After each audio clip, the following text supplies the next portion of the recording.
Many IELTS candidates use the same words over and over again in the IELTS speaking test, and this is a problem. If you want to score band 7 or higher, you must show the IELTS speaking examiner that you have a wide vocabulary. It's easy to do this if you know synonyms for commonly used words. And this is what you'll learn in this video. You'll learn 40 synonyms you must know for band 7+. By the end of this video, you will be equipped with a broad vocabulary that you can use in your IELTS speaking test. If you are going to take your IELTS soon, check out my IELTS materials. There, I teach you everything you need to score high. I show you step by step how to give high-scoring answers. And of course, we do many practice tests together, so you will feel confident for your test. You can find the link in the description. And now get a paper and a pen. For each word you know, you get 1 point. Comment below how many words you know. For example, 20, 30 or 40. Let's begin.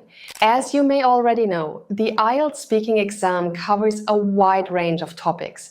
One of the most common topics is the environment. We're going to begin by looking at some common words and synonyms for this topic. The first word that is used a lot in the topic of the environment is recycle.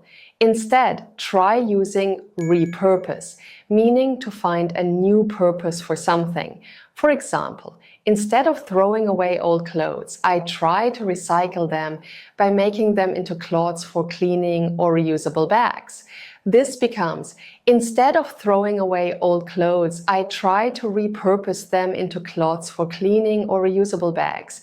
A common adjective when talking about the effects on the environment is dangerous. If we want to be emphatic and say that something is extremely dangerous or harmful, we can use the adjective detrimental. Deforestation is extremely dangerous for the future of our planet. Deforestation is extremely detrimental to the future of our planet. Notice that we use the preposition to with detrimental, a really useful word to talk about something that is good for the environment is environmentally friendly. This is already fairly advanced, but if you want to take it one step further, try eco-conscious. Let's look at this sentence. More companies are becoming environmentally friendly by reducing plastic waste in their packaging. Here is eco-conscious. More companies are becoming eco-conscious by reducing plastic waste in their packaging. Weather and climate are topics that are commonly connected to the environment too. So you might talk about conditions such as heavy rain. Although heavy rain is a great collocation, it consists of fairly simple vocabulary. To show off your vocabulary knowledge, you need to use more complex words. A more advanced way of saying this is downpour. For example, lots of regions have experienced more heavy rain than usual in recent years. This becomes, lots of regions have experienced more downpours than usual in recent years. Remember that rain is an uncountable noun, so it doesn't have a plural form. On the other hand, downpour is countable, so we can use the plural form downpours. The next word on the list is sustainable. This is a word we say when talking about environmental issues, referring to how long different fuels, resources, or materials can last. Another way of saying this in a more advanced way is viable in the long run. This is a fantastic way of describing how capable something is of being successful or lasting for a long time. Let's see some examples. Solar power is considered a sustainable energy source. Solar power is considered a viable energy source in the long run. Also, when talking about animals, we use the word extinct a lot. This refers to species which eventually die as a result of not having enough food or adequate living conditions. Instead, use wiped out. It means the same thing, but is slightly more informal. Excessive hunting and habitat destruction can lead to many animals becoming extinct. Excessive hunting and habitat destruction can lead to many animals becoming wiped out. Now, let's move on to the topic of technology. This is another topic that comes up a lot in the IELTS speaking exam. Let's take a look at modern. When referring to technology, we can use the amazing advanced word cutting edge. The company invests heavily in modern technology to stay ahead of its competitors. As an alternative, we might say, the company invests heavily in cutting-edge technology to stay ahead of its competitors. A common word when talking about technology is the noun innovation, referring to a brand new product, idea, or method. A great paraphrase for this is the noun breakthrough. For instance, the invention of artificial intelligence-powered chatbots was an interesting innovation in technology. This changes to the invention of artificial intelligence-powered chatbots was an interesting breakthrough in technology. See how easy it is to use synonyms. The next word is very common when talking about technology, mostly because technology often breaks and goes wrong. It is the verb fix. There are so many alternatives for fix, but specifically when talking about identifying and fixing issues on our devices, a good paraphrase is troubleshoot. Take a look at this sentence. The IT technician helped me fix the connectivity issue on my laptop. This becomes the IT technician helped me troubleshoot the connectivity issue on my laptop. Remember that troubleshoot is technology specific, so if we are using fix in any other context, we wouldn't replace it with troubleshoot. In other cases, we might use mend or repair. For example, the mechanic told me it had cost a fortune to repair my car. Now here is a word that many people use a lot, easy. When talking about how easy something is to use, particularly a device, app, or website, we can use the amazing paraphrase user-friendly. Let's see how that would look in a sentence. The new mobile app is extremely easy to use. That changes to the new mobile app is extremely user-friendly. By the way, if you want more IELTS vocabulary videos, hit the like button and write yes in the comments. If you want something else, tell me your video wish in the comments, so I know what you would like to see on this channel. Now, let's check out 30 more synonyms that can help you score Band 7+ in IELTS Speaking. A common theme on the topic of technology is how things have changed in recent years. An excellent advanced adjective to express something that is out of use is obsolete. Let's see an example of that. DVDs are almost completely out of use due to the rise of streaming services. DVDs have become almost obsolete due to the rise of streaming services. Notice that I use the verb become with obsolete. This is a common collocation, and using such common combinations of words will really help to show off your range of vocabulary. Here's another great paraphrase for talking about social media topics. We tend to say username when talking about people's social media profiles. Well, you can modify that using handle. This is actually used a lot in casual, natural conversations by proficient English speakers. Check out this example. His username on social media is easy to remember and has thousands of followers. The paraphrase would be, his handle on social media is easy to remember and has thousands of followers. Another common IELTS speaking topic is work and education. Let's see some topic-related vocabulary. When discussing professional relationships, it's likely that we will mention our manager or boss. Another way of referring to someone in a higher position to you at work is the noun superior. So the sentence, employees should feel comfortable discussing concerns with their manager at work, becomes employees should feel comfortable discussing concerns with their superior at work. It goes without saying that if we're discussing work, we are bound to mention something about the money that we earn, or in other words, our salary. A great formal alternative of this word is remuneration. This is amazing as it shows that you know advanced vocabulary and different levels of formality when speaking English. Compare these two sentences. The company offers a competitive salary to attract candidates. The company offers competitive remuneration to attract candidates. Pay attention to the article a that comes before salary, whereas with the word remuneration, we don't use an article as it is an uncountable noun. Knowing these details about higher-level words will also help you in the grammatical range and accuracy section of the marking criteria. The topic of changing jobs might also come up in the IELTS speaking exam. In this case, we could talk about quitting our job. However, instead of using the verb quit, we could opt for the phrasal verb step down. In the speaking exam, phrasal verbs are a fantastic way of showing the examiner that you know more advanced yet informal vocabulary. For example, you can say, "The CEO announced that she would quit after 10 years at the company." Here's the sentence with the new word. The CEO announced that she would step down after 10 years at the company. Another common topic for IELTS speaking is education. So let's see a nice word that means subject. That word is discipline. For example, psychology is a fascinating subject that explores human behavior.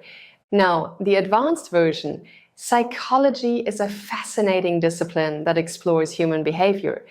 Here you can see that it's really easy to demonstrate your advanced English vocabulary. Let's now look at the common verb understand. This is used so often when talking about school and education, as of course, understanding is a vital part of the learning process. For instance, we might say, it's hard for some students to understand the complex grammar points of another language. So we could change this to, it's hard for some students to grasp the complex grammar points of another language. Last but not least, a word that is used a lot in both education and work fields is the noun qualifications.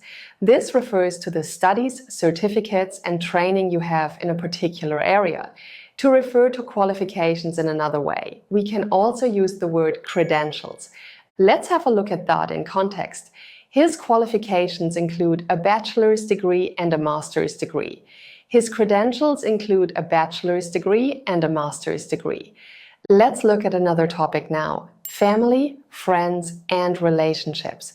When referring to a person with whom you're in a serious romantic relationship, instead of saying partner, why not try significant other?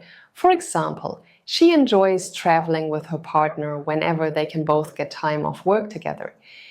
She enjoys traveling with her significant other whenever they can both get time off work together. Also, when talking about romantic relationships, we may refer to a separation, that someone who was previously in a relationship with someone is no longer with that person. A good advanced paraphrase for this is breakup. Their separation was difficult, but they tried to stay friends. Their breakup was difficult, but they tried to stay friends. What an easy paraphrase! As well as talking about individual friends, we may also speak about a friendship group. We can also use social circle as a synonym. Even though these are similar in the level of language, it is good to know alternatives so you don't end up repeating the same words and phrases. Using a range of words is much better for your band score in IELTS. Let's see examples of those words in use. It was difficult to develop a new friendship group when I moved to a new city last year. It was difficult to develop a new social circle when I moved to a new city last year. We might want to describe a good relationship that we have with someone. Instead of using the simple phrase, have a good relationship, we could replace it with the excellent phrasal verb, get on well. This can be used for any type of relationship: professional, family, friends, neighbors, and so on. Notice how I have a really good relationship with my colleagues changes to I get on well with my colleagues. When we meet someone new, sometimes we realize quickly that we have things in common or have similar mindsets or personalities. When this happens, instead of saying that we connected immediately, we can use the verb click. For example, Jenny and I connected immediately at the university orientation meeting on Saturday. I think we're going to be good friends. Jenny and I clicked at the university orientation meeting on Saturday. I think we're going to be good friends. This is a great way of demonstrating that you have a wide vocabulary and know how to use more natural phrases. Our final topic focus for today is free time and hobbies. This is really likely to come up in part 1 of the speaking exam. It comes as no surprise that most of us like to relax in our free time. To avoid repeating the verb relax, we can replace it with the verb unwind. This is excellent as it's an advanced word, and it shows the examiner that you are able to express the same ideas using different words. For example, after a stressful day at work, I like to relax with a good book. Let's see it with the new word. After a stressful day at work, I like to unwind with a good book. A typical way that people spend their free time is traveling. If you want to talk about traveling a lot to other countries, you can use the paraphrase globetrotting. This is an amazing word and will really impress the examiner. It's important that you use it correctly.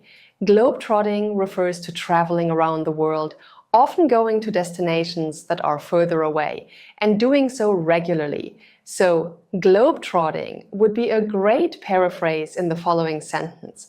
She has been traveling for years, visiting over 30 countries in total. She has been globetrotting for years, visiting over 30 countries in total. But it wouldn't be appropriate in this sentence. Last year I traveled to Shanghai. It was such an eye-opening experience. This is because I am only referring to one trip. Globetrotting refers to the act of traveling multiple times to various destinations around the world, often far away. When we answer questions about our free time and hobbies, we are probably going to express things that we like. Try not to repeat the verb like. There are loads of great alternatives. One of those is the synonym be fond of. We could change the sentence. I have always liked attending concerts to I have always been fond of attending concerts. In both cases, if we want to use another verb after like or be fond of, we need to do so in the ing form. Did you notice that I said liked attending and been fond of attending? We are probably also going to express that we love something when talking about our free time activities and hobbies. How about trying the synonym have a deep appreciation for? This is great because we are not only showing that we know advanced collocations, but also that we know which prepositions are used with certain words. For instance, we should use the preposition for with the noun appreciation. For instance, he loves fine art and frequently visits galleries. He has a deep appreciation for fine art and frequently visits galleries. In the IELTS speaking test, we will probably be asked about our current free time activities, but there might also be questions about new hobbies or hobbies we want to start doing. A fantastic phrasal verb to refer to starting a new hobby is take up. For example, I recently started yoga to improve my flexibility. This becomes, I recently took up yoga to improve my flexibility.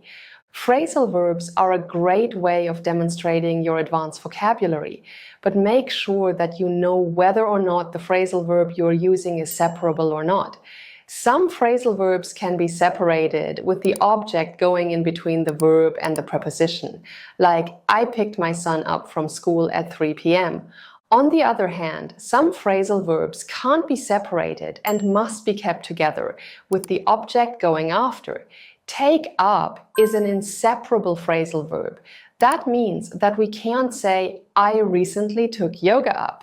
Instead, we must say, I recently took up yoga. Another common free time activity that we might mention is exercise and sport.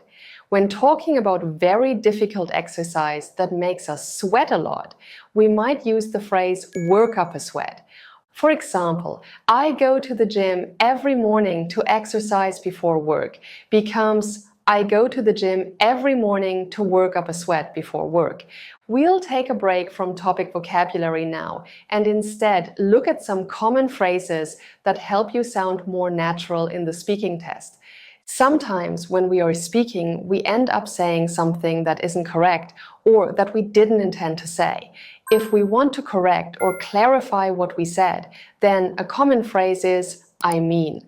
Another natural yet advanced way of saying this is by using the slightly longer phrase, what I'm trying to say is. For example, we could change this sentence. The situation is complicated. I mean, we need to consider all options before deciding. The situation is complicated. What I'm trying to say is that we need to consider all options before deciding. This is a great phrase that'll boost your band score. There is a great synonym for kind of. That phrase is somewhat.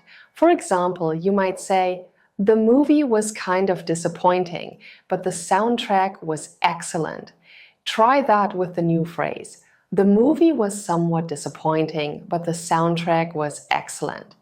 When giving opinions in the IELTS speaking test, we often use the phrase, to be honest, before stating our view. This is great, but we might want to consider the paraphrase truthfully instead. Let's see that in some examples.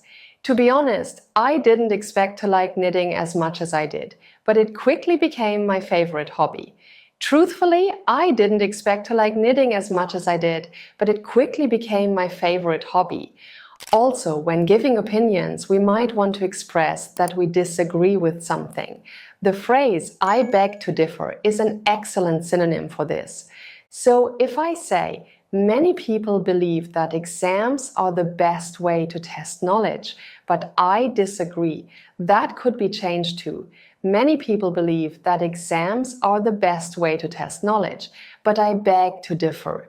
Sometimes we need to express that we don't like or dislike something, that we don't mind either way.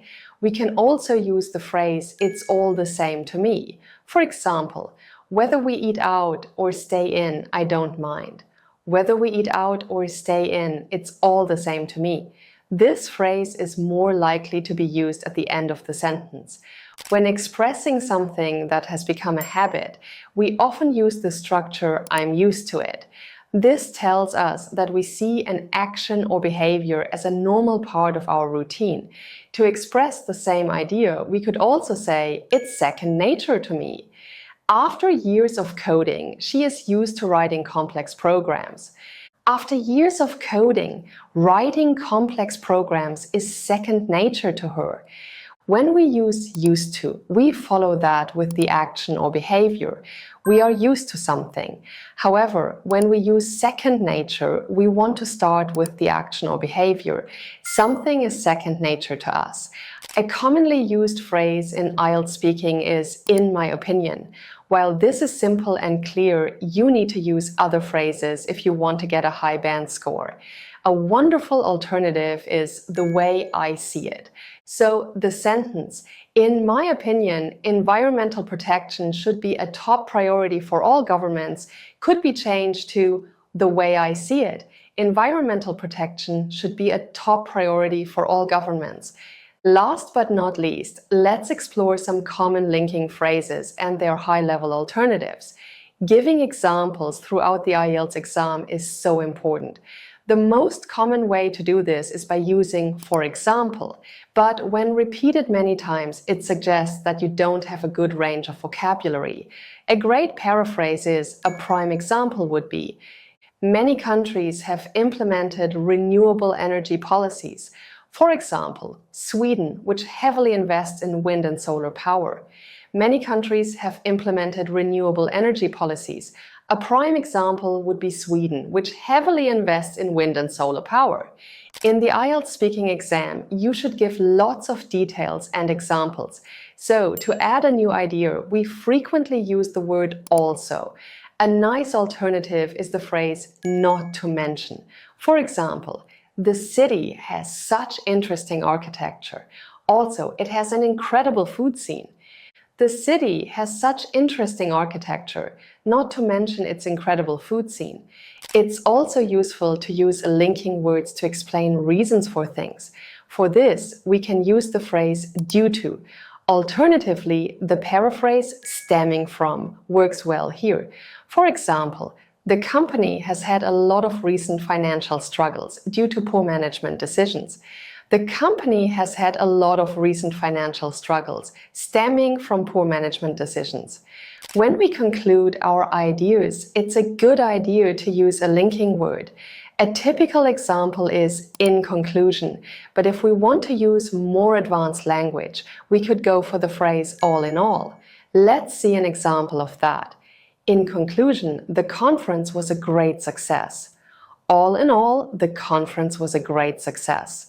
That's it! That's 40 synonyms you must know to score highly in IELTS speaking. I hope you liked this video. Don't forget to like, subscribe, and hit the bell icon so you're notified when the next video comes out. Also, share this video with your friends so they can improve their IELTS score too. See you in the next video!